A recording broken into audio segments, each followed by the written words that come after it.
창세기 26장 1절에서 11절까지 말씀이 되겠습니다. 아브라함 때에 첫 흉년이 들었더니 그 땅에 또 흉년이 들매 이삭이 그랄로 가서 블레셋 왕 아비멜렉에게 이르렀더니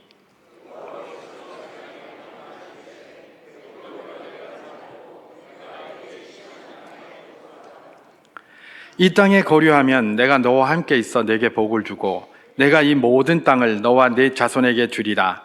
내가 네 아버지 아브라함에게 맹세한 것을 이루어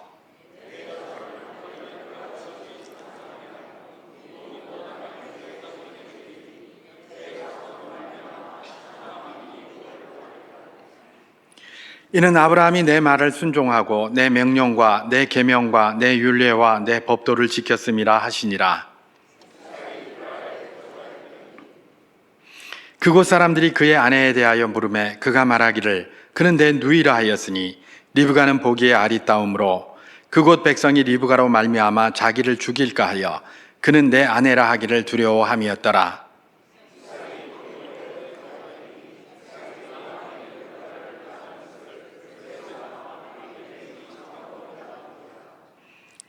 이에 아비멜렉이 이삭을 불러 이르되 그가 분명히 내 아내거늘 어찌 내 누이라 하였느냐. 이삭이 그에게 대답하되 내 생각에 그로 말미암아 내가 죽게 될까 두려워하였음이로라.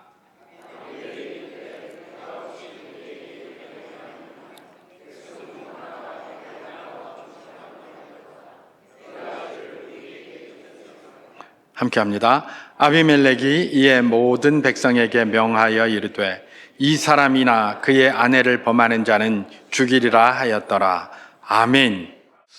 전에 제가 대학을 졸업하고 사회에 그렇게 나갈 때는 지금은 보니까 제가 이름도 모르는 기업들도 굉장히 많이 생겼고 또 아는 기업들도 이름이 이렇게 좀 바뀌었더라고요. 우리나라 대표 기업인 삼성 이런 건 그때도 삼성이고 지금도 삼성이었습니다. 그때도 현대 현대도 지금도 그대로 있죠. LG는 이게 조금 이름이 좀 바뀐 것 같아요. 예, 보니까 전에는 럭키그룹하고 금성그룹이라고 나눠져 있었는데 이 두 그룹이 결혼 동맹으로 맺어져서 LG가 됐습니다. 럭금. 그래서 LG가 됐는데 그 LG가 이세 경영으로 이렇게 가서 그런지 요즘 보니까 LS 또 GS 이렇게 또 나눠지더라고요. 물론 LG도 그대로 있지만 말입니다. 그렇게 됐고 또 그 다음에 유명한 기업이 있었는데 IMF 97년 IMF 때 공중분해된 대우 이런 거 있었죠. 그리고 선경은 지금 바뀌었습니다. 이름이 SK라고 바뀌었습니다. 그게 원래 이전에 선경그룹이었습니다. 선경해운, 그 다음에 선경스매트 이제 이런 계열사들을 몇 개 가지고 있는 이제 그런 회사들이었습니다. 이런 회사들이 보면 이제 대부분 다 그 그룹에서 연수원을 하나씩 가지고 있었습니다. 제가 다니던 회사도 중앙연수원이라고 해서 그 연수원을 가지고 있었죠. 그 중앙연수원에서 하던 게 주로 사원들 교육시키는 것이었습니다.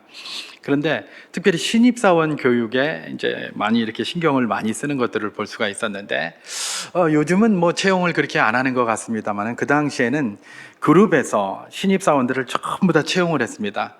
전부 다 채용을 해가지고 이제 그 중앙연수원에서 교육을 마친 다음에 그렇게 각 계열사로다가 이렇게 보냈었죠. 그러면 계열사에 도착한 그들은 또 계열사에서도 또 교육을 받고 이제 이런 식으로 했습니다. 그래서 짧게는 2주에서 길게는 3주씩 하는 데도 있고 그랬습니다. 저도 제 기억에 2주인가 가서 그렇게 했었습니다. 전 그룹의 계열사들이 다 모여가지고 그 계열사의 친구들과 같이 동고동락을 하면서 한 2주 정도 이렇게 하는데 산행도 하고 별걸 다 했었습니다. 근데 그걸 보면서 다 체크를 합니다. 이분들이 다 체크를 하고 이러면서 이제 마지막에 서로 평가하게 하고 이제 이런 것들을 이렇게 했었는데 근데 그 중앙연수원 같은 데서 배우는 게 다른 게 아니었습니다. 이제 이 그룹, 이 조직의 비전이 뭐냐, 이 조직의 문화가 어떤 거냐, 그 다음에 이 조직은 이렇게 우리가 계열사로 이제 앞으로 이렇게 나눠질 거지만 한 그룹에 속한 것이니 서로 애사심을 가지고 서로 협조하고 돕자, 이런 관점이었어요. 그래서 같이 서로 막 머리를 맞대고 거기서 막 그렇게 하고 하면서 한 2주 정도 딱 지나고 나면 굉장히 그 유대감들이 굉장히 많이 생깁니다. 그래서 그룹가도 있고 또 계열사라고 하니까 계열사가도 있었어요. 제가 한번 찾아봤습니다. 그룹가가 이제 가사 몇 개만 생각나고 뒤에가 생각이 안 나서 찾아보니까 아예 인터넷에 나오지를 않더라고요. 이제 요새는 그런 문화들이 이제 완전히 없어지면서 그게 없어졌나 보다 이제 이렇게 생각을 했었죠. 그리고 제가 이제 인사에 좀 있어 봤는데 그때 인사에 있으면서 느낀 것은 신입사원만 뽑았습니다. 물론 임원급은 이제 어디서 이렇게 리크루트를 해옵니다. 헤드헌팅을 해가지고 데리고 오니까 그런 분들은 이제 그런 예외적인 부분인데 직원, 이제 부장 이하를 직원이라고 하잖아요. 직원들은 대부분 다 신입사원을 뽑았어요. 물론 부장이나 과장 중에서도 이렇게 경력사원을 뽑는 경우가 있었어요. 이런 사람들은 뭐냐면 그 분야에 이제 뭐 새롭게 뭐 신사업을 하는데 그 분야에 사람이 마땅하지 않고 그러면 그 지역에 있는 사람들, 예를 들면 물류 같은 거, 부산 여기 내려오면서 물류 이런 데에 잘하는 분을 하나 이제 과장으로 이렇게 뽑았었습니다. 이제 그런 경력사원으로 뽑았었죠. 그런데 이제 이 경력사원이 이렇게 회사를 들어오면 적응을 못 합니다. 왜냐하면 와가지고 거의 왕따입니다. 왕따예요. 딱 자기들 그 조직 문화가 딱 있고 거기에 딱 맞춰서 하니까 이런 사람들이 뭐 경력사원들이 별로 대우도 못 받고 경력사원을 뽑지도 않았어요. 신입사원을 뽑았어요. 그때 뭐 제가 인사에 있으니까 잘 알았을 것 아닙니까? 그때 가지고 있었던 생각이 뭐냐 하면 경력사원은 자기 기술을 가지고 있어도 와서 우리 회사의 비전이나 우리 회사의 목표나 우리 회사의 정신이나 우리 회사가 바라보는 방향대로 그걸 펼쳐낼 수 없으면 아무 소용이 없다라고 생각을 했었어요.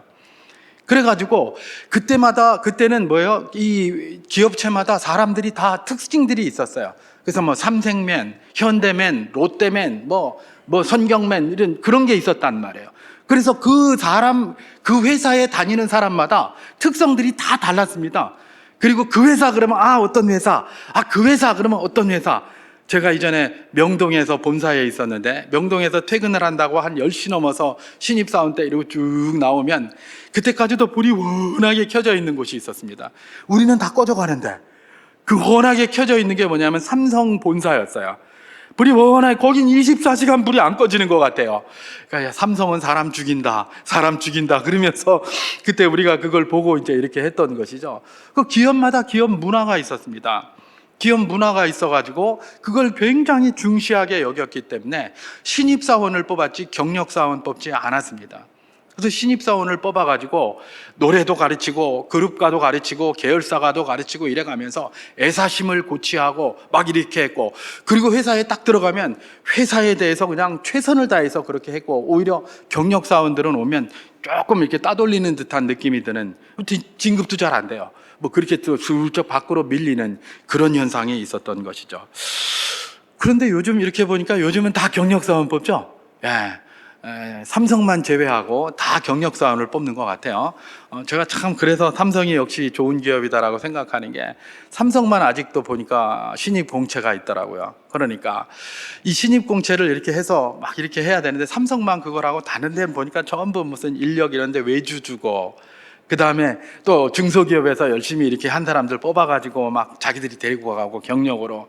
그러니까 중소기업은 기껏 사람 키워놓으면 말입니다, 대기업에서 다 끌고 가버리고 이러니까 맨날 그냥 바닥에서 헤매야 되고 말입니다.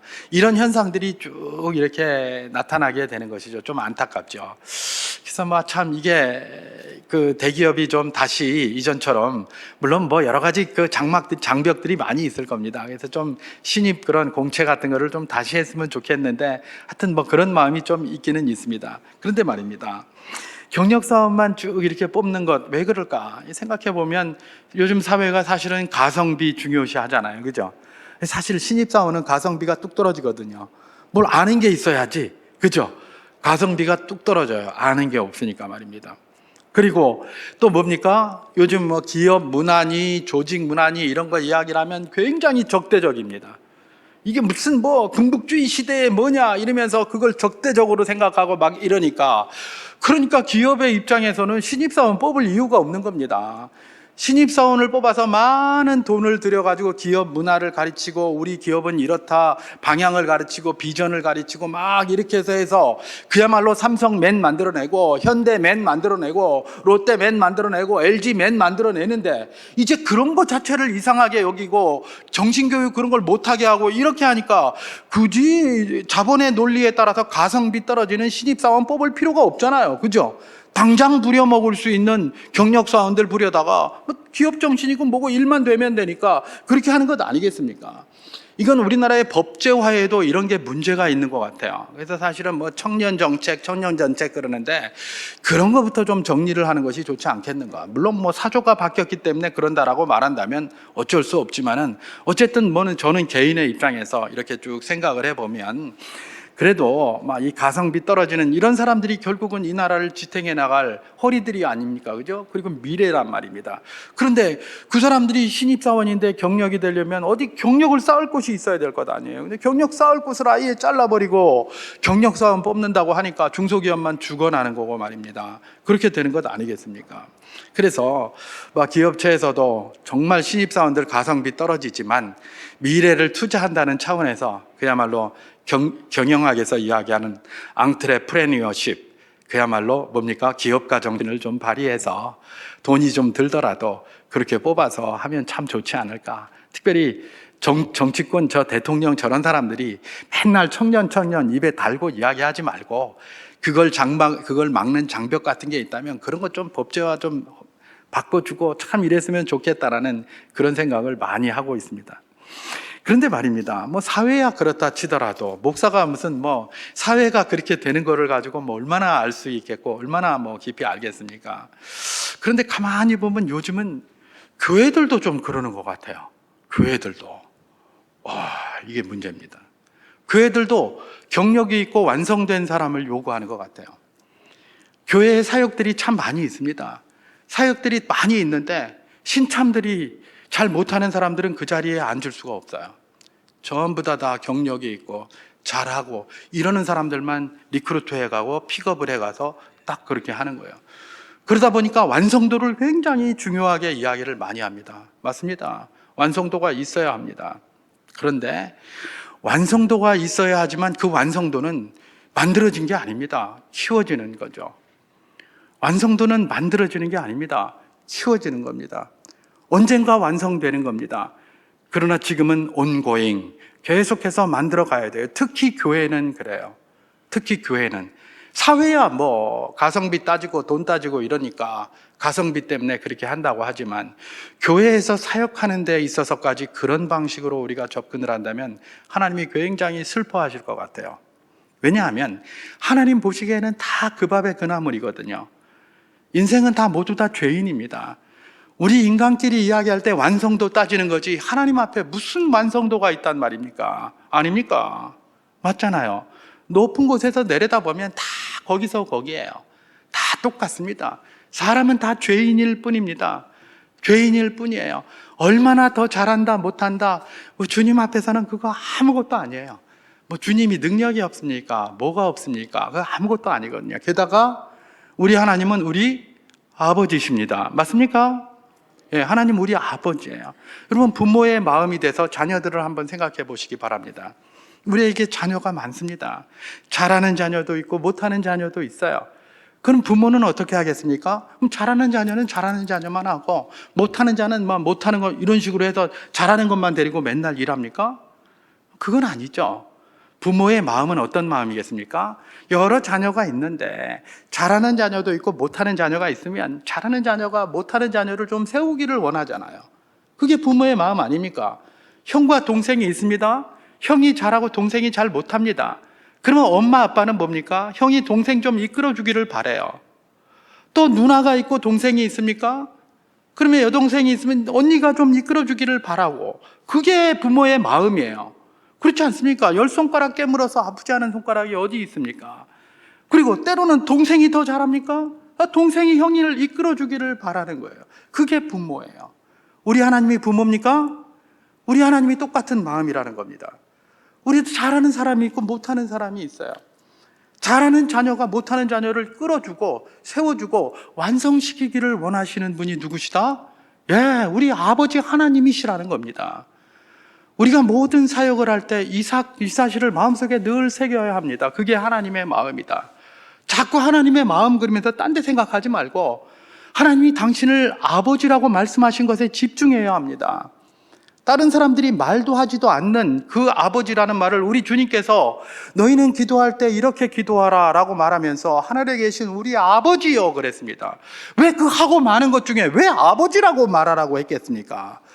부모의 마음을 가지고 그 부모의 마음을 알 때에 이 땅에서 하나님을 가장 잘 알 수 있다는 겁니다.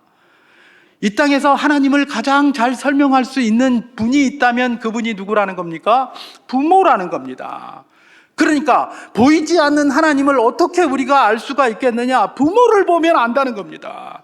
부모의 마음이 곧 하나님의 마음이고, 물론 그거보다 하나님의 마음이 훨씬 더 크지만 부모의 마음이 곧 하나님의 마음이라는 거예요. 우리 하나님께서 우리를 보시는 마음이 우리 부모님이 우리 자식을 보시는 마음하고 굉장히 근접해 있다는 것들을 우리 하나님께서는 아버지라고 부르는 거기에 호칭에 그 내용이 담겨 있다는 것입니다.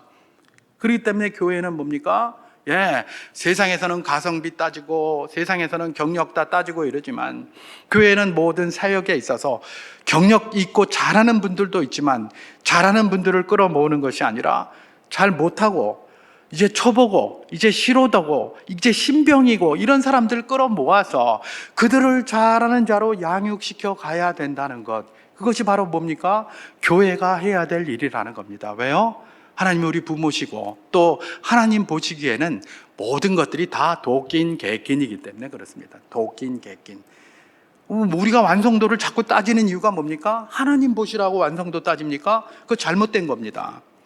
하나님한테 내가 거룩하게 뭘 하겠다, 열심히 해서 멋지게 뭘 해보겠다, 하나님은 웃으십니다. 하늘에 계신 이가 웃으심이요. 네가 뭘 해서 내 마음에 딱 들게 할래? 네가 뭘 해서 내 마음에 딱 듣게 할래? 도끼인 개끼이다 야. 그런단 말입니다. 그러면 우리는 완성도를 누굴 보기 위해서 합니까? 사람 보라고 완성도 따지고 있어요. 사람 보라고 말입니다. 교회는 사람도 보아야 되지만 먼저 보아야 될 것이 누굽니까? 우리 하나님인 줄 믿습니다. 하나님은 어떤 분을 원하신다고요? 잘하는 사람이 못하는 사람을 자꾸 키워내는 걸 원하신다는 거예요. 왜요? 다 도끼인 개끼이기 때문에 그렇습니다. 여러분, 오늘 우리가 읽은 본문에서 이야기하는 것이 바로 그것입니다. 인생은 다 죄인이고 도끼인 개끼이다, 다 도토리 키재기다, 그 이야기를 하고 계시는 것입니다. 오늘 본문은, 우리가 읽은 본문은 여러분들이 보신 성경에 보면 파란 글자로 부제가 붙어 있을 것입니다. 이삭이 그랄에 거주하다 라고 부제가 붙어 있고, 그렇게 이제 본문이 시작이 되는데, 오늘 본문 창세기 26장 2절을 제가 한번 봉독해 보도록 하겠습니다. 여호와께서 이삭에게 나타나 이르시되 애굽으로 내려가지 말고 내가 네게 지시하는 땅에 거주하라, 이렇게 얘기를 합니다. 지금 이 하나님께서 이삭에게 지금 나타나셔서 뭐라고 얘기를 하냐면, 애굽으로 내려가지 말고 내가 네게 지시하는 땅에 거하라, 그렇게 얘기했습니다. 이 땅이 바로, 그래서 이제 이삭이 애굽으로 내려가려다가 갑자기 거기서 딱 멈추게 되었습니다. 그 멈춘 그곳이 어디냐? 그랄이라는 것입니다. 그래서 오늘 본문 부제에 이삭이 그랄에 거주하다, 이렇게 붙어져 있는 겁니다. 그랄이 어디냐? 그랄은 블레셋 족속입니다. 블레셋 왕 아비멜렉이 통치하는 지역으로 가나안 안에 있었습니다. 가나안의 그 경계 안에 있었는데, 그런데 이제 문제는 뭐냐면 그랄이 가나안의 제일 남단 끝 경계입니다. 그래서 가나안의 사람들이 애굽으로 내려가려면 보통 그랄을 이렇게 통과해서 가고는 했습니다. 그래서 거기가 중간 기착지 정도인데 경계선에 속한 거예요. 그러니까 그랄을 넘어가면 이제 애굽행이에요. 이제 가나안을 떠난 겁니다. 근데 이삭이 지금 애굽으로 가려고 막 내려가고 그랄까지 가서 이제 넘어가기 직전에 하나님께서 누구에게? 이삭에게 나타나셔서 애굽으로 내려가지 말고 내가 내게 지시하는 땅 가나안에 머물러라, 이렇게 이야기를 하는 거예요. 이 말은 뭘까요? 이삭이 이 결정을 하고 애굽으로 내려갈 때 하나님 앞에 기도했다는 것입니까? 안 했다는 것입니까? 안 했다는 겁니다. 만약에 기도했다면 하나님께서 뭐라고 이야기를 했을 텐데, 왜냐하면 이삭은 늘 기도하는 사람이고 기도할 때마다 하나님께서 응답을 주셨잖아요, 그죠? 그런데 지금 기도 안 한 거예요. 하나님 앞에 묻지 않았어요. 묻지 않고 지금 자기 생각대로 쭉 이렇게 내려가는 겁니다. 내려갈 때에 이제 조금만 지나가면 마지노선 경계선을 넘어갈 것 같으니까 하나님께서 급히 나타나셔서 뭐라고 일합니까? 애굽으로 내려가지 말고 내가 내게 지시하는 땅에 거하라. 그러면 내가 뒤에 복을 줄게 하면서 그 뒤에 막 쭉 쓰고 있는 게 그런 내용입니다. 아브라함에게 이야기했던 것처럼 뭐 이런 복을 주고 저런 복을 주고 하면서 복을 쭉 주겠다고 이렇게 이야기를 하고 있는 것입니다. 그러면 이삭이 왜 애굽에 내려가라고 했을까? 이유가 있겠죠. 왜 애굽에 내려가라고 했을까? 하나님이 저렇게 급히 막으시는 애굽에 왜 내려가라고 했을까? 오늘 본문 창세기 26장 1절을 제가 한번 봉독해 보도록 하겠습니다. 아브라함 때에 첫 흉년이 들었더니 그 땅에 또 흉년이 들매 이삭이 그랄로 가서 블레셋 왕 아비멜렉에게 이르렀더니 그렇게 얘기를 합니다. 아브라함 때에 첫 흉년이 들었더니라고 시작을 하는 바 흉년 때문에 내려가는 거예요. 그죠? 이삭이 지금 애굽으로 내려갑니다. 그런데 여기 보니까 아브라함 때에 첫 흉년이 들었더니 그런 말이 있습니다. 그렇게 시작을 합니다. 이 말은 아브라함 때에 없던, 가나안에 없던 흉년이 처음 들었다는 말은 아닙니다. 그리고 아브라함이 처음 경험한 흉년이다, 그것도 아니에요. 가나안에는 늘 흉년이 있어 왔고요. 아브라함도 흉년을 여러 번 겪었어요. 근데 여기서 말하는 첫 흉년은 뭡니까?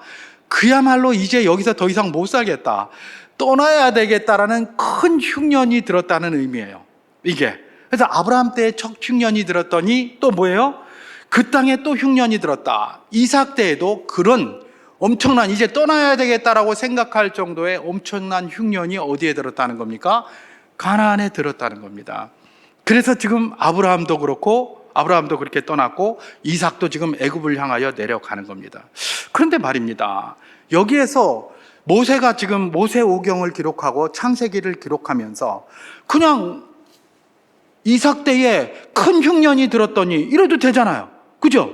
왜냐하면 지금 이삭의 이야기를 하고 있는데, 근데 굳이 거기다가 대고 지금 뭐라고 얘기를 합니까? 아브라함 때에 큰 흉년이 들었더니 그 다음에 또 이야기를 해요. 아니, 아들 이삭의 삶을 이야기를 하면서 왜 아브라함의 이야기를 하고 있는가? 아브라함 이야기를 여기서 왜 꺼내고 있단 말인가? 우리가 그 점에 집중을 해야 됩니다. 왜 그냥 이삭 때에 큰 흉년이 들었더니 하면서 하면 되는데, 왜 아브라함 때에 큰 흉년이 들었더니 이삭 때에도 또 그런 것처럼 왜 그렇게 이야기를 하냔 말입니다. 그죠? 이상하잖아요. 왜 그렇게 이야기를 할까? 모세가 지금 하나님의 은혜를 받아서 성령의 감동으로 이 창세기를 기록하면서 이 부분에서 보여주려고 했던 것이 분명합니다. 뭐냐면 아브라함이나 이삭이나 똑같다는 걸 보여주기 위해서 그래요. 아브라함이나 이삭이나 똑같다. 자, 흉년이 들어서 이들이 옮겼습니다, 애굽으로. 아브라함도 그렇고 이삭도 그렇고 똑같아요.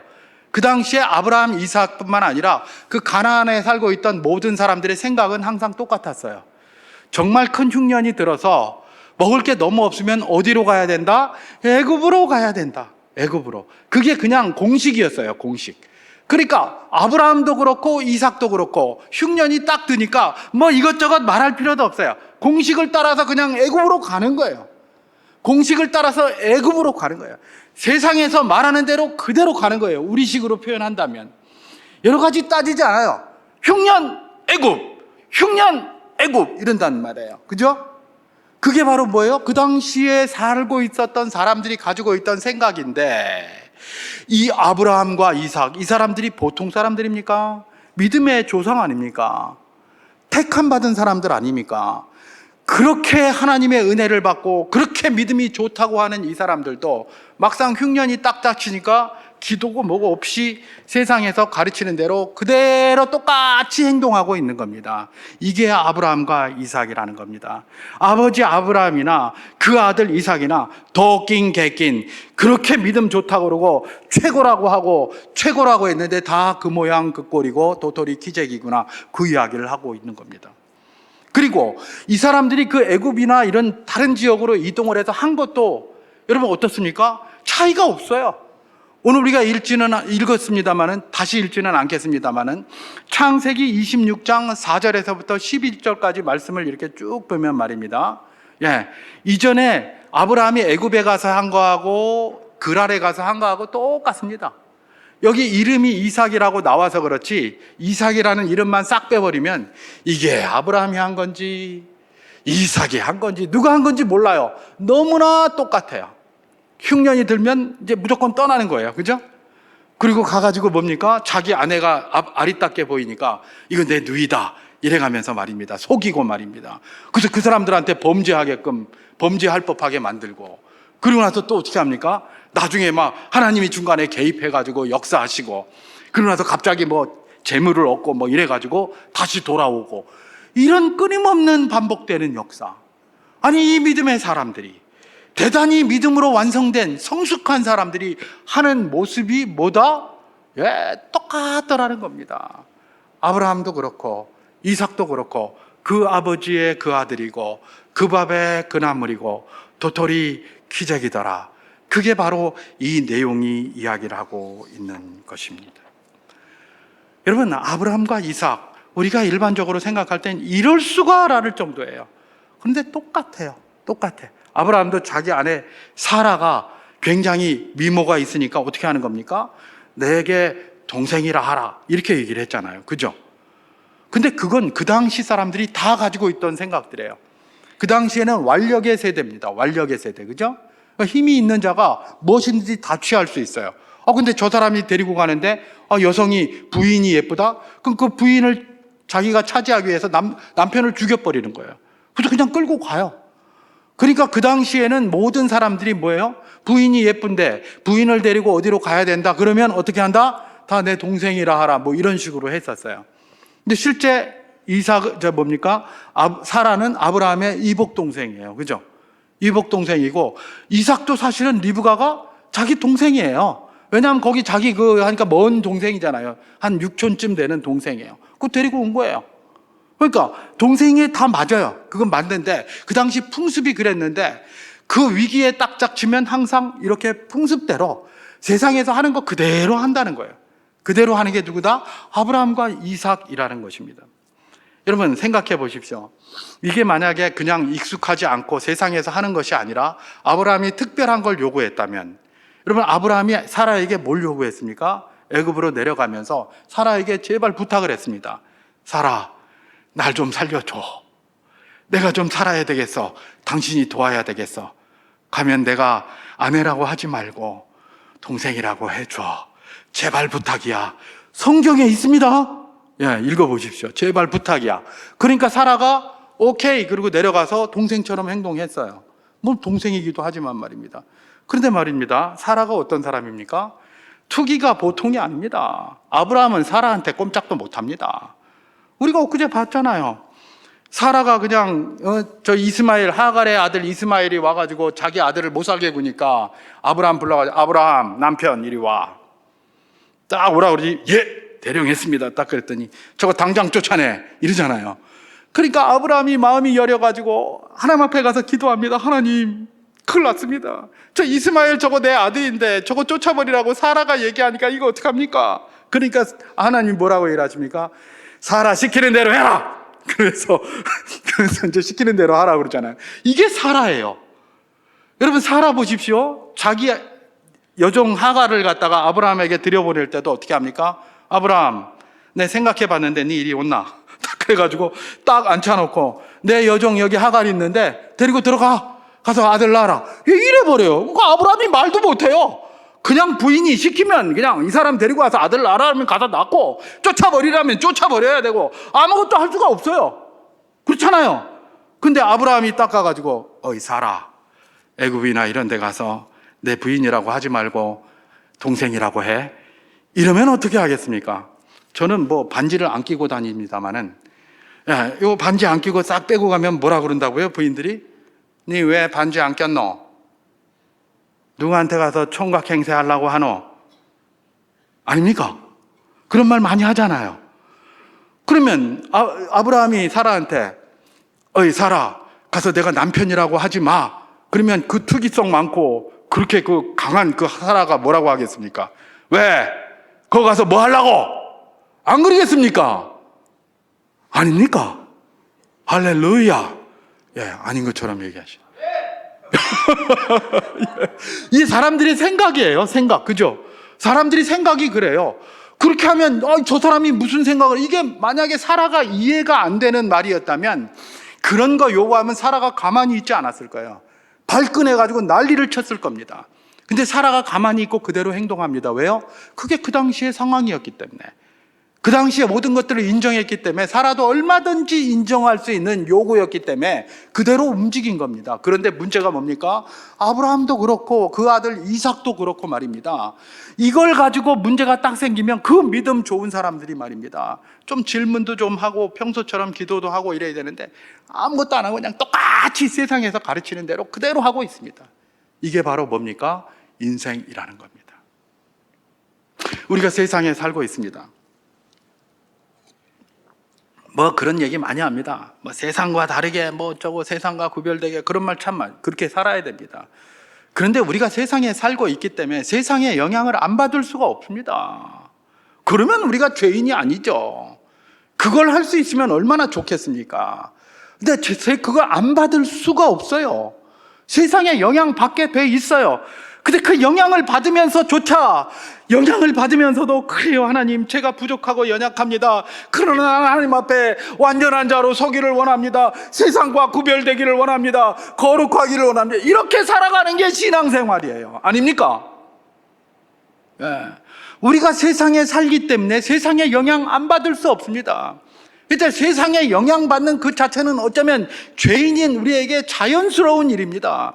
자연스러운 일이에요. 그러니까 하나님께서 그걸 막 꾸짖으시기보다는 내가 세상을 이겼으니 너희는 세상에서 살 때 두려워하지 말라, 그렇게 얘기하시는 거예요. 너 세상도 못 이기냐? 다 죽어라 그냥. 네가 뭘 필요하노 그러면, 할 게 뭐냐? 이러면 끝나잖아요. 우리가 세상을 살지만 세상에 영향 안 받을 수 없는 걸 하나님도 잘 아시고요. 그렇기 때문에 뭡니까? 우리는 완성을 이야기를 하고 최고를 이야기를 하지만 그러나 하나님 앞에는 다 도끼인 개끼니다. 그 이야기를 제가 지금 하고 있는 것입니다. 한때에 세상에 영향을 안 받으려고 막 몸부림치던 사람들이 있었습니다. 이 사람들이 어디로 갔었느냐? 이 교회사에 등장하는 내용들인데 사막으로 갔습니다. 사막으로 가가지고 그냥 하는데 잡념이 생기고 그럽니다. 눈에 자꾸 사막에서도 뭐가 보이니까 그냥 이거 쳐다보고 그래서 눈을 다 태우고 막 그렇게 경건하게 살아보려고 막 그렇게 했었습니다. 근데 사막으로 딱 갔는데 최초에 간 사람이 안토니라고 알려져 있죠. 안토니가 딱 가서 사막에 가서 거기서 그냥 세상과 구별되게 이렇게 하나님만 섬기고 살려고 막 그랬습니다. 그런데 그렇게 시작한 안토니의 그게 나중에 수도원의 효시가 됐어요. 수도원의 효시. 수도원이 거기서부터 시작됐어요. 왜냐하면 이제 사막에 자기들도 이제 또 사막에 와서 세상을 한번 떠나보자 그러고 딱 왔는데 와니까 불편한 겁니다. 그러니까 거기에 나온 사람들끼리 2명, 3명 모였어요. 그래서 함께 공동체 생활을 하기 시작했어요. 이게 수도원의 시작입니다. 그런데 말입니다, 놀랍게도 세상이 변하기 시작해요. 뭐라고 변하냐? 수도원에 가 있는 저 사람들 보니까 저 사람들이 경건하고 저 사람들이 최고다.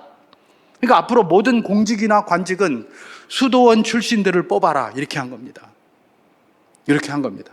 그러니까 이제는 하나님 앞에 경건한 거에 관심도 없는데 높은 자리에 올라가고 싶어가지고 수도원을 가는 겁니다. 가다 보니까 아무나 막 들어오니까 수도원에서 뭘 만듭니까? 예를 들면 수도원에 계율들이 있습니다. 이걸 지켜야 된다, 이거 안 지키면 안 된다. 그러면서 거기다 인턴도 이렇게 하고 인턴 사원 이래가지고 인턴 그 규정을 딱 만들어가지고 요거 하면 3개월 딱 봐서 그냥 잘라버리겠다, 이런 것도 만들고 이래가지고 뭐라는 겁니까? 수도원의 규칙들이 만들어진 거예요. 베네딕트 수도원의 규칙 이래가지고 그런 것들 만들어졌어요. 그 사람들이 그야말로 하나님만 섬기고 세상을 구별된 삶을 살려고 딱 그랬는데 이게 뭐예요? 알고 봤더니 그렇게 시작된 게 결국은 뭐예요? 세상에 높은 자리 가려고 사람들이 우글우글 모여드는 그런 이상한 집단으로 돼버리고 말았어요. 이게 인생이라는 겁니다. 이게 인생이에요. 인생은 다 죄인입니다. 그래서 우리가 겸손해야 합니다. 하나님 앞에. 하나님, 나는 죄인입니다. 나는 하나님의 은혜가 아니면 단 하루도 설 수 없습니다. 아브라함과 이삭을 보십시오. 그렇게 위대한 사람들인데도 하나님이 개입하지 않았으면 그냥 끝장나는 거 아닙니까? 그죠? 하나님이 개입하지 않으면 난 아무것도 아닙니다. 이런 자세로 날마다 겸비하게 그걸 인정하고, 내가 죄인인 걸 인정하고, 못하는 거 인정하고, 사람 앞에 아무것도 아닌 거 인정하고 그렇게 서야 되는 것입니다. 특별히 교회는 그렇게 해야 되는 겁니다. 그런데 교회가 자꾸 세상의 사회 직업체가 이야기 사회에서 하듯이 그냥 경력사원이나 모집하려고 그러고 이런 방식으로 하고 있다면 이건 하나님의 뜻과는 굉장히 다른 방향으로 가고 있다는 사실들을 우리는 늘 기억해야 되는 것입니다. 그럼 교회는 어떻게 해야 됩니까? 잘하는 완성된 분들이 있습니다. 그러면 잘 못하는 분들을 계속 키워내야 됩니다. 계속 키워내야 돼요. 우리 교회의 연구표 저기 붙어있는 사명이 붙어져 있습니다. 뭡니까? 예수 그리스도의 건강한 제자가 세워지는 건강한 교회 공동체입니다. 예수 그리스도의 건강한 제자가 모인 건강한 교회 공동체가 아니라 예수 그리스도의 건강한 제자가 세워지는 건강한 교회 공동체입니다. 건강한 제자만 모인 게 아닙니다. 여기는 아직 연약한 자도 모이고 아직 많이 성장해야 될 자도 모이고 부족한 자도 많이 모입니다. 그들을 자꾸 훈련시키는 훈련장이 교회입니다. 신병훈련소입니다. 우리는 예수 그리스도의 좋은 군사가 되어야 됩니다. 근데 처음부터 좋은 군사가 될 수는 없습니다. 신병훈련장에서 끊임없이 훈련을 해서 좋은 군사로 만들어져 가는 겁니다. 그들을 좋은 군사로 만들어야 될 교관이 있습니다. 교관은 완성된 자가 좋을 것입니다. 그 교관이 누굽니까? 바로 오늘 우리라는 겁니다. 우리가 교관이 되어 그 신병들을 양육해내야 될 책임, 그래서 예수 그리스도의 좋은 군사로 만들어가야 할 책임이 교회에 있다는 겁니다. 그러니까 사람들을 잘 못한다고 너는 좀 빠져라, 뒤로 빠져라가 아니라 끌어들여야 되는 겁니다. 함께 해서 삑사리가 나면 어떻고 죽을 쓰면 어떻습니까? 너는 왜 맨날 죽만 쓰노? 나는 밥을 안 해봐서 죽밖에 못 씁니다. 그러면 밥 잘하는 사람이 왜 죽 쓰노? 이런 말 하지 말고 죽 쓰는 그 사람 불러다 밥하는 법을 가르쳐주면 됩니다. 그게 하나님이 원하시는 겁니다. 삑사리 자꾸 낸다고 뭐라고 하지 말고 삑사리 안 내는 사람들이 삑사리 내는 사람 불러다가 안 내는 방법을 가르쳐주면 되는 겁니다. 그게 교회입니다. 세상처럼 경력사원이나 요구하는 그거 교회 아닙니다. 교회는 뭡니까? 가족 공동체고 하나님의 자녀 공동체입니다. 우리 아버지는 우리 모두가 다 서로 그렇게 키워주기를 원하시고 서로 세워가기를 원하시지 잘하는 사람만 뽑기를 원하지 않으십니다. 만약에 잘하는 사람만 뽑으신다면 천국에 가면 천지인데 여기 뭐하러 내려오겠습니까? 아닙니까? 천국에 가면 하나님의 뜻이 100% 이루어지는데 뭐하러 여기 와가지고 이 군생들과 함께 맨날 그냥 이러라 저러라 이렇게 하고 계시겠습니까? 아닙니까? 여러분, 우리 교회는 세워지는 교회입니다. 이제 앞으로 모든 사역에 있어서 좀 잘 못하고 못하는 사람이 원튼 원치 않든 자꾸 권고를 해서 좀 같이 끼워서 세워가시기를 바랍니다. 그것이 교회가 해야 될 일입니다. 그래서 사람을 키워내야 됩니다. 사람을 안 키워내면 그럼 다 끝나면 누가 한단 말입니까? 굉장히 이기적인 겁니다.